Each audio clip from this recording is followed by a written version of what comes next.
Alright, this is manufacturing system design introduction. In this lab we're going to be using structured text to program our machine. So now when you're opening your Codesys and you select standard project, you'll get this tab, right? So under this tab there's data logic, which we've been using, but in this lab we're going to be using structured text, right?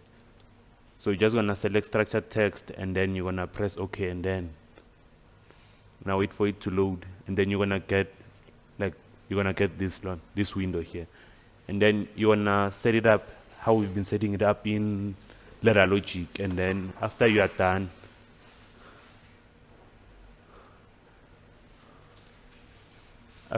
setting it up, you wanna get something like this. So in structured text, this is the structured text interface, right? So now, as you can see, it's a bit different from ladder logic. Alright, but like your inputs, how you put in your variables here at the top, it's still the same thing. You're just changing the language to program in structured text. So now, our first step is that we want to press the start button and want the magazine to eject a part, right? So you want to press the start button and then want the part to be ejected. So how we do that in structured text is that we come here and say if p, so we have to do it try and do it in uppercase. So we say if P0, then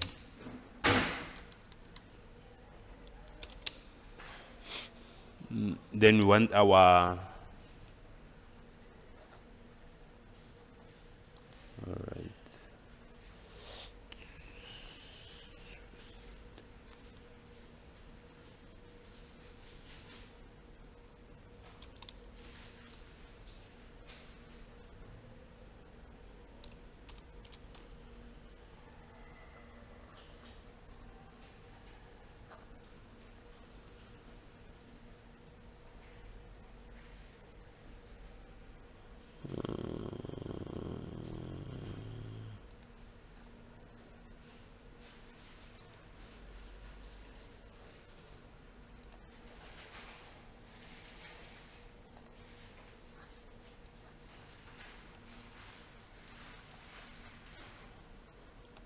right.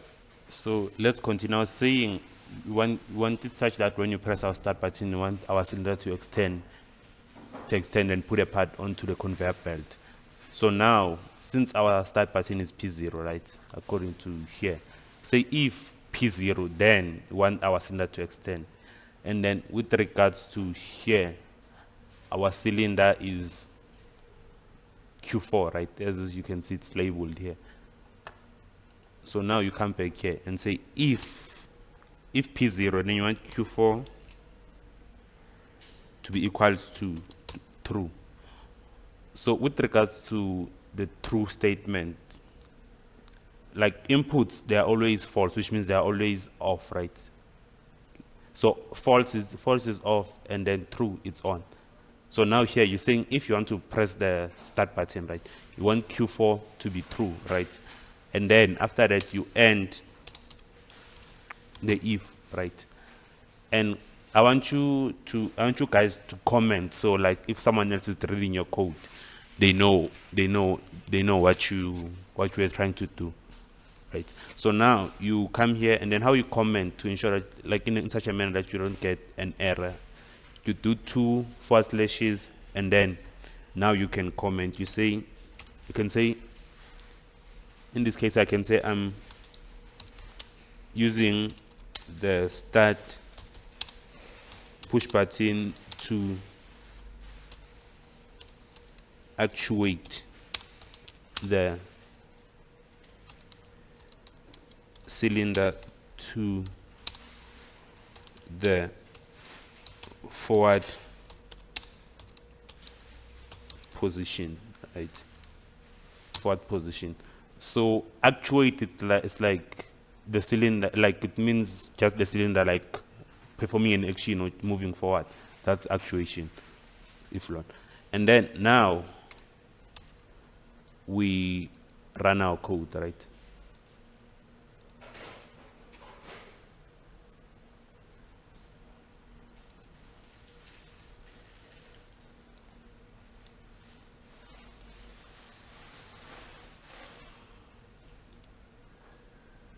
So now, as you can see, our cylinder, it's extending forward and leaving the part at the conveyor belt, right?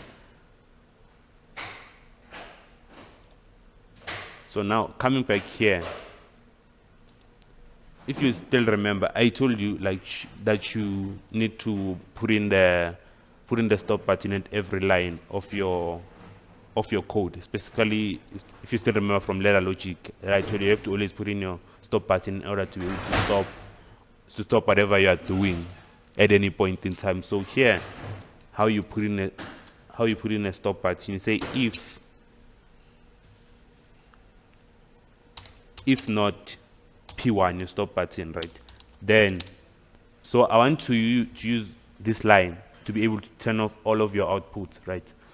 So now, come here and say if not P1, then you want your Q0 to be false,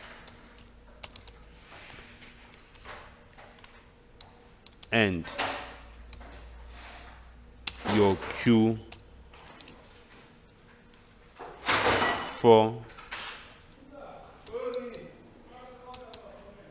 to be false, right? And then you end the if statement.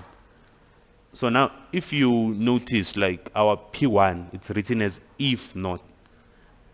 This reason is mainly because since our P1 it's always on, if you say if P1, so our P1, since it's always on, which means if you put it like this, when I say, it's gonna basically mean that like our outputs, they're always gonna be false because P1 is always on, right? So now we have to say if not. If not, it's like at the moment where you press it, it becomes off. So like when you press the P1 or stop button, that's when the outputs are gonna be false. So that's how you turn off the outputs here. Because now if you look at this now, since we haven't put in that line for the stop button, we can't use it to push the thing back, right? So now if we run it now,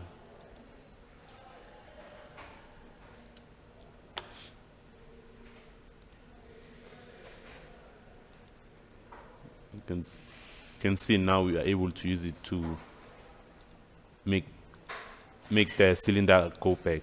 So now if, for example, I press the start button, it extends, then I press the stop button, it goes back, right? All right. But now what you also want is that you want this thing to go back, to go forward and then go back on its own automatically without you having to press the stop button every time. Because if you press the stop button, let's say the conveyor is also running at that point, this line here, it'll, as you can see, it's stopping both Q0 and Q4, right? So if you press the stop button, then all of these outputs would come false. So now you have to use another input to be able to make it go back to its original position without you having to press the stop button, right? So now coming back here, as you can see, there are two cylinders, I4 and I5, right? I4, it's only activated when the cylinder is at the back end position, and then I5 is activated when the cylinder is fully extended, right? So you can say if the cylinder is fully extended, you want the thing to go back, because when it's fully extended, it's obvious that the part will already been here, right? So now you can tell it to go back. So now how you do that is that you come back here and then you say if your I5, this cylinder here is activated, which means it's fully extended, which means the part is already here, right? You want it to go back. So you say if I5, then you want your Q4. You want your Q4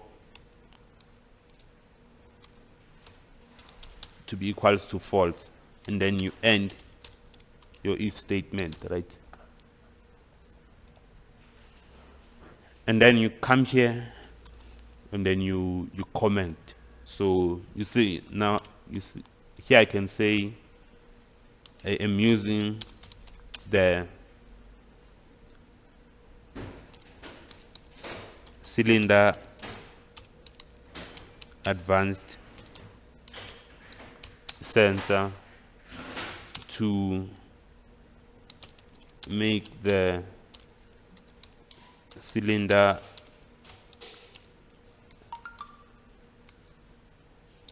retract to the backend position, right? Like this. And again, I'm gonna learn. It is very critical for you guys to comment, because if you don't comment, if someone tries to read your code, like, it's easier for them to follow what you are doing rather than like just writing the codes and moving on, right? So now, if we run this code,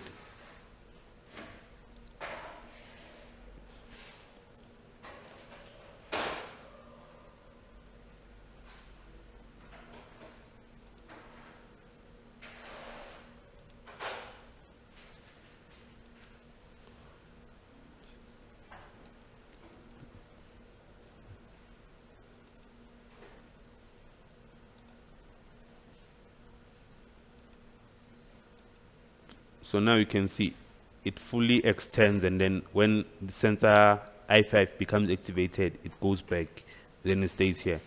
And then now, since the path is here, so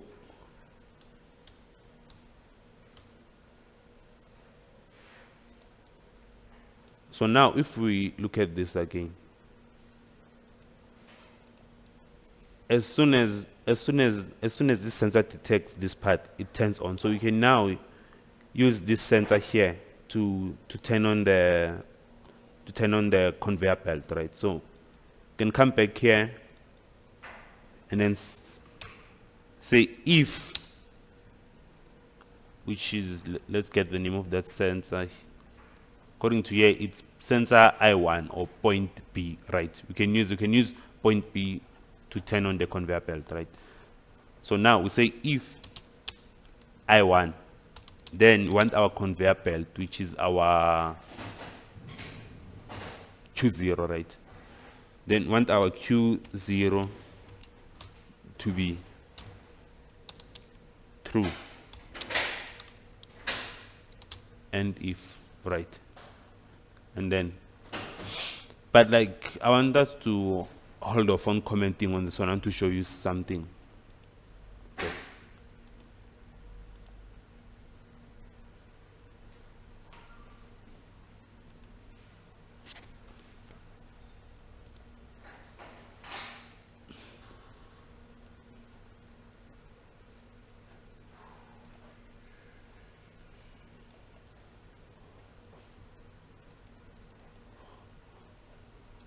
So now, since we said if this sensor I1 is on, we want the conveyor to also be on, right? So now if we press our start button, but as you can see, like in a real life instance, these things would collide because they're moving too fast. So we need to delay the activation of I1 by a certain amount of time to enable the cylinder to go back without the conveyor running first. So now we need to create a timer that's going to delay the activation of this sensor for maybe, let's say, about 2 seconds, and then when it turns on after that 2 seconds, then the conveyor begins to run. And then while it's counting throughout that 2 seconds, the cylinder will have enough time to go back, and then the parts won't collide with each other, right? So now we have to create a timer to delay I1. So now we come here to change this to M0, right? So now what I'm trying to do, I'm trying to create a memory for I1 plus the time, right? So now I also have to declare variables. This is very important because how you declare your variables affect how your system is gonna function, right? So now, since your M0, your memory latch or memory coil, it's always a Boolean variable. So you have to declare it as a Boolean variable. So come here and check its data type, and then as you can see, it's a Boolean, and then you declare it, and then it will automatically appear at the top. So now we don't give you errors, right? So moving on with our timer, you say, like if I want our memory to be true, right? And that memory, we want to use it as an input to our time. Right? And now, how we do that is that we come here and we create our timer.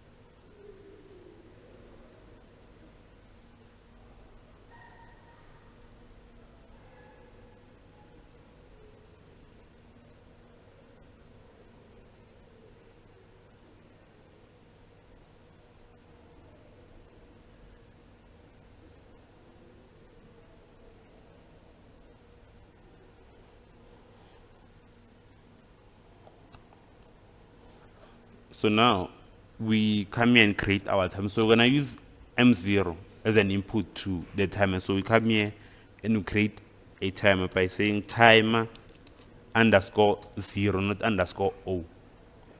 And then we open bracket, and then the timer, as I said, it's an input of M0, right? And you have to say comma here, right? And the time taken to delay our I1 from activating, it's gonna be 2 seconds. So let's say T hashtag 2 seconds, right? So now our timer will be comprised of the M0, which is equivalent to the I1, right? Plus the 2 seconds, right?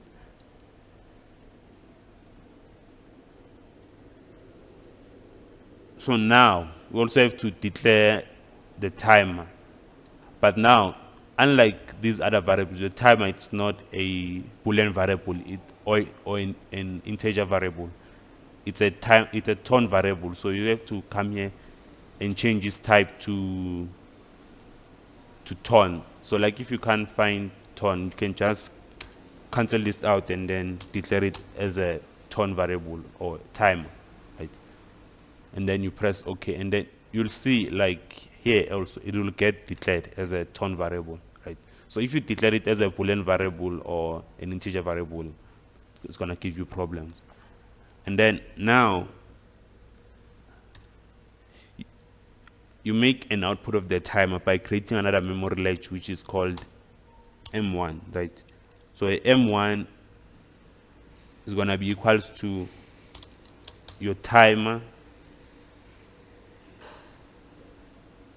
underscore 0 dot q, right? And then you do a semicolon, right?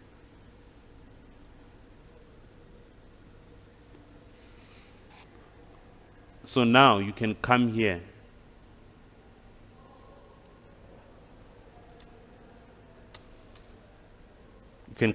and you can say if, right, your M1, if your M1 is long, if your M1 is true, then you want your conveyor belt to activate, which means you want your Q0 to be equals to true, right? And then you end your if statement. So now, before we run this code, I want us to comment on what we're doing. So now, you can come here and say we are creating a timer to delay the activation of the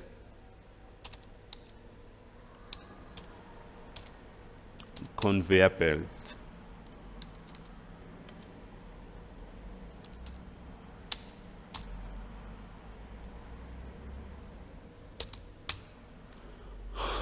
Conveyor belt, right?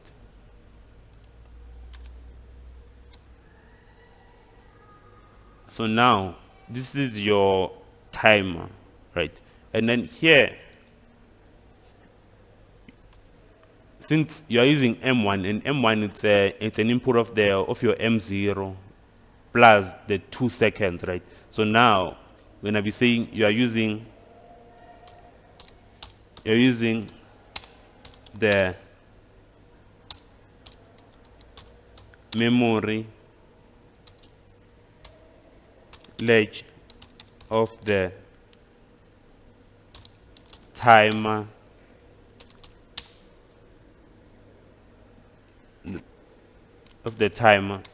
to activate the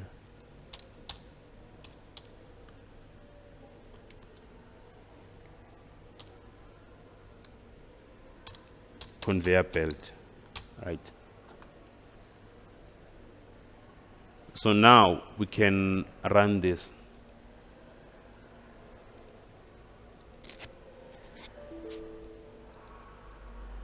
Oh, so now it's giving me an error because I didn't declare my M1 variable. So now I have to declare it and then the error will go away. So if you remember, I said your M's or memory latches, they're always Boolean variables. So you have to make sure that they're in Boolean form and then you press OK. And then now, since it's put in a timer, you have to build, right? And then reselect this and then build again. So now you can log in.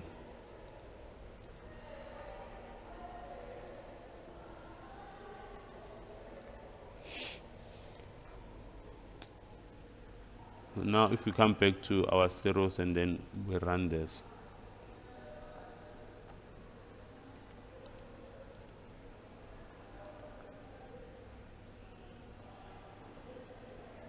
So now you can see it's delaying for 2 seconds and then giving enough time for our conveyor belt to go back before, giving enough time for the cylinder to go back before the conveyor belt begins to move. So now you can see. All right. No, wait, still doing the same thing.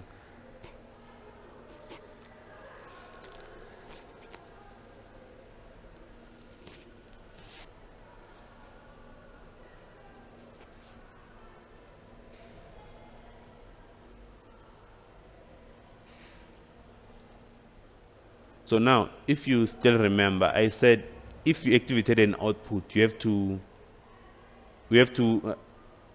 reset it, right? So now, since our M0 here, it was an output, and even our M1 here, it's an output, you have to come back here and use the stop button to be able to stop them. So we say, come here and say M1 equals to false, and then also M0 should be equals to false, right? And then come. So now if we press our stop button, our timer will be resetted, right? So now we log in again.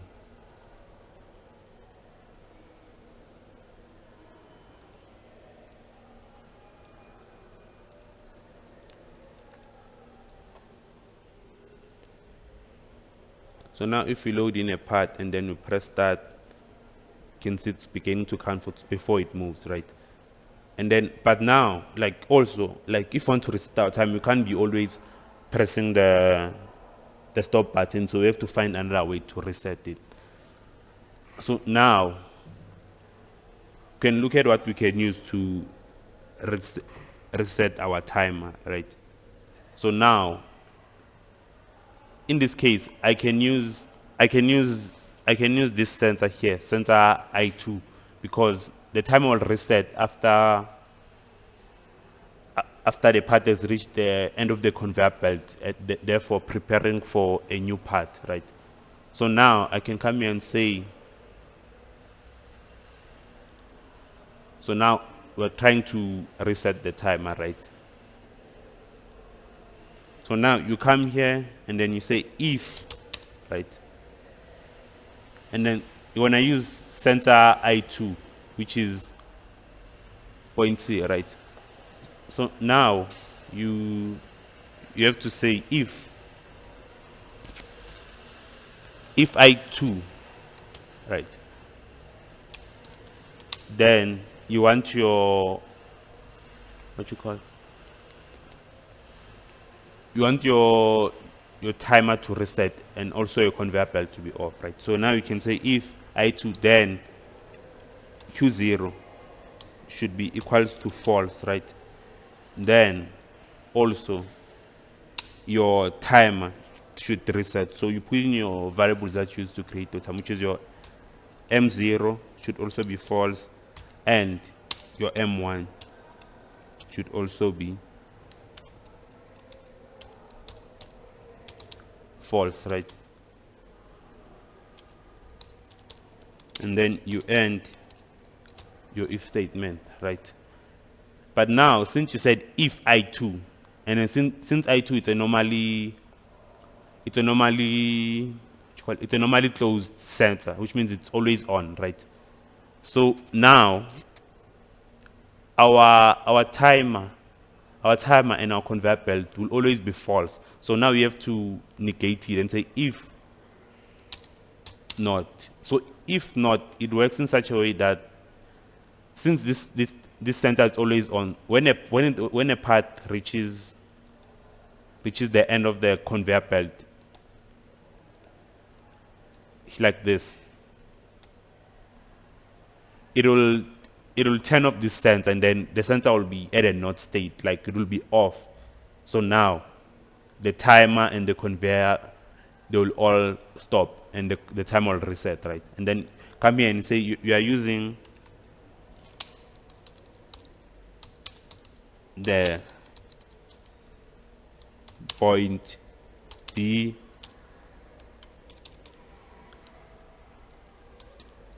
sensor to reset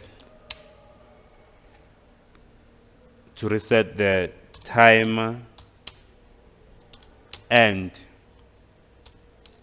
stop the conveyor belt, right? So now you also comment on your stop button. You're saying you are using the stop button to deactivate all of the outputs and reset the time, right? So now you come here and then you log in.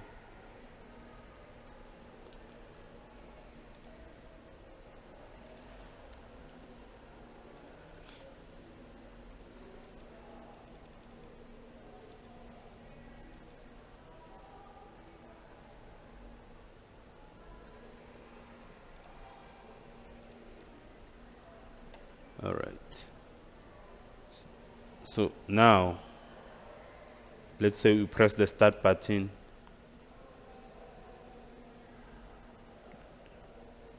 and then now like when a part reaches here, our timer resets and our conveyor belt stops, right? So like this is what we, so for this lab I think like everything is complete, because now as you can see everything is working as it should. So now again, for one last demonstration, if you press the start button begins to count, and then it moves towards the end. So yeah, this is the introduction lab using structured text programming language.